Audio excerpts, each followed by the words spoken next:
अब ये तो हर घर का मसला होता है, आप जानते ही हैं। सास बहू के बीच चिक चिक से हर घर का माहौल ख़राब हो जाता है, इंसान बहुत तंग आ जाता है। लेकिन मुझे पता है कि जिन घरों में फैमिली गुरु शो लगातार देखा जाता है वहाँ लड़ाई झगड़े कम होते हैं। इसीलिए आप भी ये शो लगातार देखते रहिए, आपके संकट अपने आप कम होने लगेंगे। चलिए आज की ही बात कर लेते हैं। आज मैं आपको सास बहू के बीच झगड़े मिटाने वाले कई अचूक उपाय बताऊंगी। सास बहू कैसे लग सकती हैं साथ साथ ब्यूटीफुल, कुछ बहुत ही इंटरेस्टिंग दिखाने वाली हूँ। सास बहू ज़रूर देखें। और हाँ, घर में किसी के बीच अनबन रहती है तो गृह शांति के उपाय जानिए। साथ ही आपको वो टिप्स बताऊंगी जिससे धोखे से बच सकते हैं आप, और आपको 5 मुखी रुद्राक्ष कैसे धारण करना है वो भी आज बताऊंगी। आइए बात करते हैं आज के पहले महा उपाय की। क्या आपके पति आपकी बात न मानकर दूसरे लोगों पर ज़्यादा भरोसा करते हैं? गले में चांदी की चेन पहने और कभी भी किसी से कोई भी सफ़ेद चीज़ ना ले, फिर देखिए आपके पति आपकी सारी बात सुनने लगेंगे। क्या आपके घर का भी हाल कुछ अजीब सा ऐसा ही है? घर में जंग छिड़ी रहती है। मैं जानती हूँ अगर आप मेरा शो लगातार देखती होंगी तो सास बहू की इस तरह की लड़ाई नहीं होगी, दोनों के बीच प्यार और रिस्पेक्ट बढ़ेगी। चलिए आपको सास बहू के बीच प्यार मोहब्बत बढ़ाने वाले कुछ उपाय बता देती हूँ। अगर घर में सास बहू में हमेशा कलह रहती है, चिक रहती है, तो घर के मेन गेट पर बाहर की ओर श्वेतार्क सफ़ेद आग के गणपति को लगाएं, सुख शांति बनी रहेगी। सूर्योदय से पहले घर में झाड़ू लगाकर कचरे को बाहर फेंक दें। ये किसी काम वाली मेड को भी आप करा सकते हैं, इससे भी सास बहू के बीच बनने लगेगी। अगर किसी महिला की सास या ससुर उससे नाराज़ रहते हैं तो वो लड़की रोज़ पानी में गुड़ मिलाकर सूर्यदेव को अर्घ देगी तो उसकी समस्या दूर हो जाती है। अगर किसी परिवार में सास बहू में झगड़ा रहता हो तो बहू पूर्णिमा की रात में खीर बनाकर चंद्रमा की किरणों में रखें और फिर वो खीर आप अपनी सास को खिला दें। इससे बहू और सास में बनने लगेगी और ये उपाय बहू ना कर सके तो सास भी कर सकती है। अगर सास और बहू में पट्टी नहीं है तो बहू सास को 12 लाल और 12 हरी कांच की चूड़ियाँ खुश मन से गिफ्ट करे। इस उपाय से सास का मन बदल जाएगा और सास अपनी बहू को सहेली की तरह ट्रीट करने लगेगी। अगर बहू को सास की तरफ से समस्या है तो बहू सास से मधुर संबंध बनाने के लिए भोजपत्र पर लाल चंदन की इंक से सास का नाम लिखकर शहद में डुबो दे, शहद की बोतल में। संडे को छोड़कर किसी भी दिन आप सूर्यास्त से पहले पीपल के पेड़ के नीचे इसको गाड़ आइए और पीपल देवता से अपनी सास से अच्छे संबंध होने की प्रार्थना करें। अगर किसी घर में सास बहू के बीच में झगड़ा बना रहता है तो बहू को माँ दुर्गा का और माँ गौरी का सुनहरी लाल चुनरी चढ़ाकर पूजा अर्चना करनी चाहिए और फिर वो अपनी सास को गिफ्ट करे। इससे दोनों के बीच संबंध अच्छे होंगे। ये उपाय सास भी अपनी बहू के लिए कर सकती है। सास ससुर का कमरा हमेशा साउथ वेस्ट डायरेक्शन में होना चाहिए और बेटे बहू का कमरा वेस्ट या साउथ डायरेक्शन में। अगर बेटे बहू का कमरा साउथ वेस्ट में होता है तो उनका सास ससुर से झगड़ा बना ही रहता है। घर में आए दिन कलेश होते हैं। किचन कभी भी घर के हमेशा आग्नेय कोण यानी कि उत्तर पूर्व में होनी चाहिए। अगर रसोई घर आग्नेय दिशा के स्थान पर नहीं है और किसी और दिशा पे है तो आपको दीवार का रंग, साउथ ईस्ट का दीवार का रंग लाल रंग करा देना चाहिए। इससे उसका दोष दूर किया जा सकता है। जिस घर की महिलाएं या बहुएं घर के वायव्य यानी कि नॉर्थ वेस्ट कोने में सोती हैं वो अपना अलग से घर बनाने का सपना देखने लगती हैं। वास्तुशास्त्र के मुताबिक दक्षिण पश्चिम कोने में सास को सोना चाहिए, उसके बाद बड़ी बहू को पश्चिम दिशा और उससे छोटी बहू को पूर्व दिशा में बेडरूम होना चाहिए। इससे घर की औरतों में प्रेम बना रहता है। आइए अब आपको आज के दूसरे महा उपाय की बात बताती हूँ। सवाल क्या है, ध्यान से सुनिए। क्या ससुराल में कोई आपसे खुश नहीं है? अपने माथे पर हल्दी और केसर मिलाकर बिंदी लगाइए। ऐसा करने से आपकी तरफ जो भी देखेगा आपके बारे में अच्छा अच्छा सोचेगा। अब एक बात और ध्यान में रखिए कि ये उपाय आपको शुक्ल पक्ष के पहले थर्सडे से ही स्टार्ट करना है, तभी फ़ायदा मिलेगा। क्या आपके घर में भी इसी तरीके की किचकिच होती है? कोई किसी की बात सुनने को तैयार ही नहीं होता, कोई किसी की इज्जत ही नहीं करता, तो आपको अपने घर में गृह शांति के कुछ उपाय कराने चाहिए। क्या है वो, आइए जानते हैं। अगर परिवार में फादर और बेटे के बीच में भी बहुत दिक्कत होती है, इससे परिवार में शांति भंग होने के साथ साथ और भी बहुत सी समस्याएं पैदा हो जाती हैं। अगर पिता की ओर से नाराज़गी है तो बेटा रविवार को 1.25 किलो गुड़ बहते पानी में छोड़ दे। इससे ऐसा लगातार 3 संडेज को करना है। पिता से नाराज़गी जल्द ही दूर होगी। बेटे को नियम से गुड़ लाल फूल मिलाकर सूर्यदेव को जल अर्पित करना चाहिए। पिता का स्नेह फिर से बच्चे को मिलने लगेगा। संडे को बेटा अगर अपने पिता को कोई भी लाल रंग का गिफ्ट दे तो बहुत जल्दी ही पिता बेटे से मनमुटाव खत्म हो जाएगा। अगर बेटे की पिता से बन नहीं रही या अनबन रहती है तो अमावस्या या ग्रहण के दिन बेटा पिता के जूतों से पुराने मोजे निकाले, उनमें बिल्कुल नए मोजे रख दे। ऐसा करने से दोनों के बीच चल रहा जो स्टिफनेस है, जो चिकचिक है, ये दूर हो जाएगी। अगर बेटा नाराज़ है तो पिता क्या करे? हर सैटरडे को सुबह पीपल में मीठा पानी और शाम को सरसों के तेल का दीपक जलाएं या सरसों के तेल की धार अर्पित करें तो बहुत जल्दी ही पिता पुत्र के बीच नाराज़गी खत्म हो जाएगी। सैटरडे को पिता अगर अपने पुत्र को कोई भी नीले रंग का गिफ्ट दे तो बहुत जल्दी पुत्र पिता के मतभेद आपस में समाप्त हो जाते हैं। बहन भाइयों के बीच झगड़ा या मनमुटाव हो तो मंगलवार को 1.25 किलो गुड़ ज़मीन में दबाएं, संबंध अच्छे हो जाएंगे। अगर किसी महिला का ससुर उससे नाराज़ रहता है तो वो हर रोज़ जल में गुड़ मिलाकर सूर्यदेव को अर्घ दे तो उसकी सारी समस्या दूर हो जाती है। शो में आगे बढ़ते हैं और आपको बताते हैं आज का तीसरा महा उपाय क्या है। सवाल क्या है, ध्यान से सुनिए। क्या बार बार एक ही काम असफल हो जाता है, चाहे नौकरी हो या शादी? चुटकी भर हींग अपने ऊपर से वार कर उत्तर दिशा में फेंक दे। सुबह 3 हरी इलायची को दाएं हाथ में रख के श्रीम श्रीम बोले और पूजा स्थान पर चढ़ा दे। एंटरटेनमेंट की बात हम बाद में करेंगे, आपके कल को संभालते हैं। क्या करना है आपको कल अपनी राशि के हिसाब से जानिए। सबसे पहले मेष राशि की बात। मेष राशि के लोग ज़रूरतमंद लोगों को खाना ज़रूर खिलाएं कल के दिन। लक साथ दे रहा है आपका 69%। वृश्चिक राशि के लोग चिड़ियों को आप बाजरा ज़रूर खिलाइए।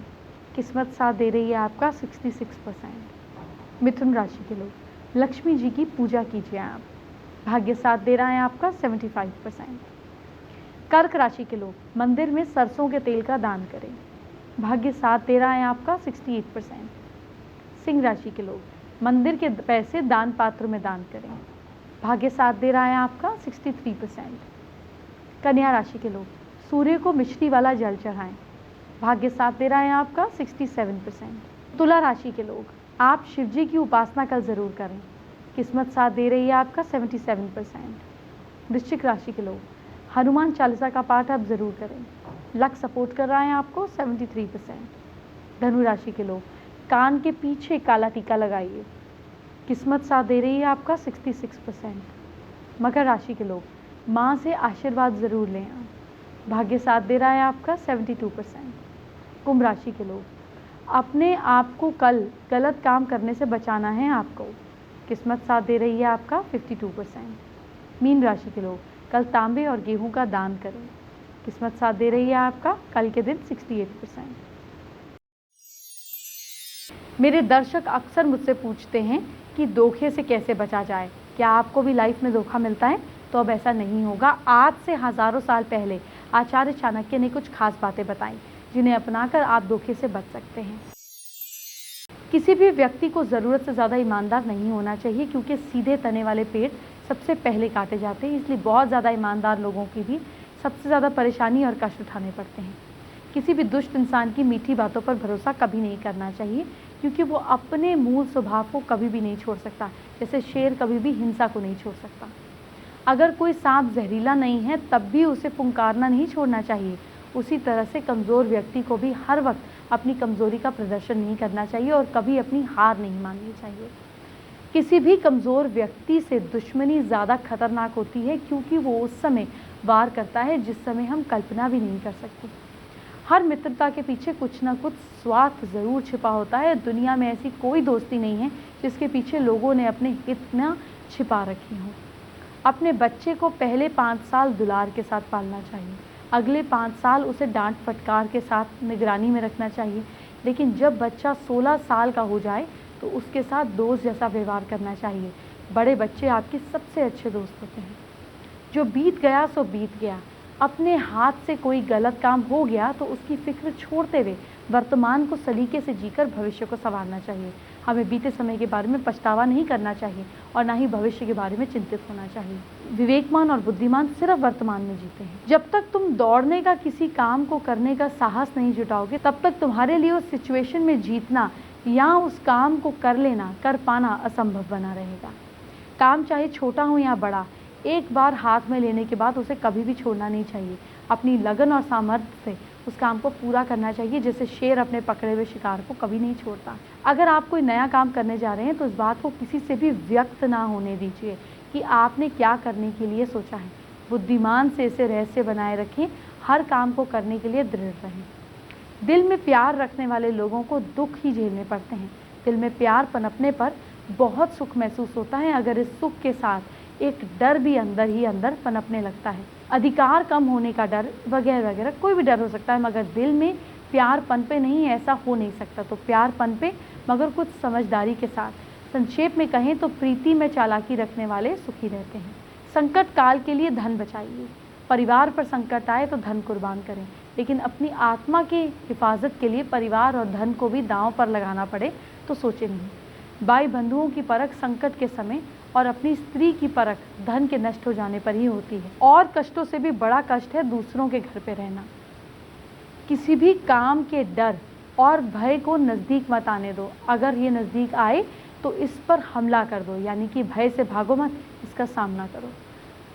जिनके मन में हमेशा परोपकार की भावना रहती है, लोगों की मुसीबतें जल्द ही खत्म हो जाती हैं और उन्हें हर कदम पर यश की प्राप्ति होती है।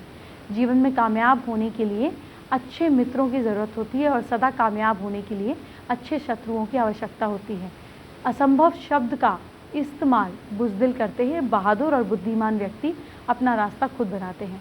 अगर गलतियों से सीखना है तो दूसरों की गलतियों से सीखो। अपने ही ऊपर प्रयोग करके सीखने के लिए आपकी उम्र कम पड़ जाएगी। अब आज का चौथा महा उपाय क्या है, चलिए आपको बताती हूँ। सवाल ये है कि क्या घर में सास बहू के झगड़े खत्म नहीं होते। ट्यूसडे को मंदिर में बाहर बैठे गरीबों को सूजी का हलवा खुद बांटे। स्थितियाँ अपने आप आपकी तरफ मुड़ने लगेंगी। ये उपाय सास या बहू कोई भी कर सकता है। आज सोमवार है, शिवजी का दिन है और शिवजी को रुद्राक्ष प्रिय होता है, इसीलिए आपको रुद्राक्ष से जुड़ी खास जानकारी दे देती हूँ। आज आपको 5 मुखी रुद्राक्ष की जानकारी देने जा रही हूँ। 5 मुखी रुद्राक्ष के लाभ क्या हैं? 5 मुखी रुद्राक्ष में पंच देवों की कृपा का वास है, इसीलिए पंच तत्व दोषों को दूर करने के लिए 5 मुखी रुद्राक्ष का विशेष महत्व है। मेष, धनु और मीन राशि के जातकों को 5 मुखी रुद्राक्ष धारण करने से लाभ होता है। नकारात्मक ऊर्जा और मन में नकारात्मक भाव से बचने के लिए 5 मुखी रुद्राक्ष एक कवच के रूप में काम करता है। परिवार में सुख शांति के लिए भी 5 मुखी रुद्राक्ष धारण किया जाना चाहिए। 5 मुखी रुद्राक्ष को धारण आखिर करना क्या, कैसे है? रुद्राक्ष आप कोई भी धारण करें, करने से पहले रुद्राक्ष को पवित्र करना चाहिए, उसकी पूजा करनी चाहिए। इसके बाद अधिक से अधिक मंत्रों का जाप करके रुद्राक्ष को एक्टिव किया जाता है, अभिमंत्रित किया जाता है। 5 मुखी रुद्राक्ष को पहनने से पहले इस प्रकार शुद्ध कर लें। मंडे, शिवरात्रि या श्रवण मास के किसी भी दिन रुद्राक्ष धारण करने के लिए शुभ माने गए हैं। सबसे पहले दूध, दही, शहद, घी, शक्कर के मिक्सचर से रुद्राक्ष को स्नान कराएं। पवित्र गंगा जल से स्नान कराएं। अब इसे पूजा स्थल पर लाल कपड़े पर बिछा कर रखें। दीपक प्रज्वलित करें। इस मंत्र का जितना हो सके जाप करें, ओम नमः शिवाय। अंत में कुमकुम से तिलक कर भगवान शिव को स्मरण करते हुए गले में पहनना चाहिए। सिद्ध रुद्राक्ष जो है ये नॉर्मल रुद्राक्ष से 100 गुना ज़्यादा अधिक प्रभावशाली होता है, इसीलिए जब भी आप रुद्राक्ष को धारण करें तो मन बनाएं इसे सिद्ध कर लें या फिर किसी अच्छे पंडित से सिद्ध करा लें। आइए बात करते हैं आज की स्पेशल एस्ट्रो टिप का।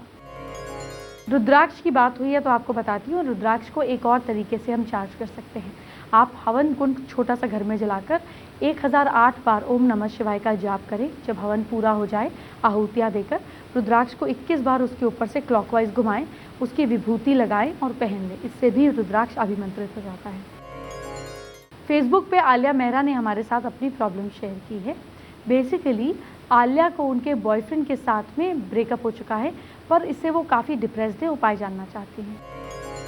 अपने फोरहेड, थ्रोट और नेवल के ऊपर डेली सैफरन का तिलक लगाएं।